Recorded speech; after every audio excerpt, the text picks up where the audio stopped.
اهلا متابعة ترند النجوم والمشاهير. كلنا عارفين الترند اللي طلع جديد على التيك توك اللي هو الرقص اللي بيقلب غريب كده بيرقصوا بيه. النهارده ده عمله مصطفى قمر وداليا البحيري وعلا غانم وبسمة في فيلم كواليس ولاد حليم كريم.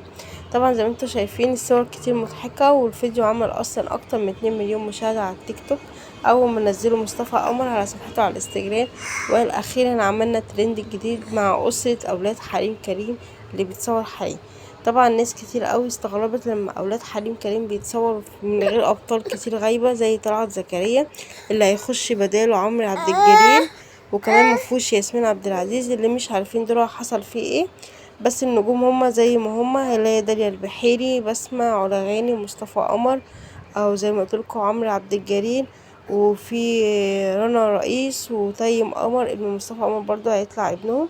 اشوفكم على خير في ترند جديد، مع السلامة.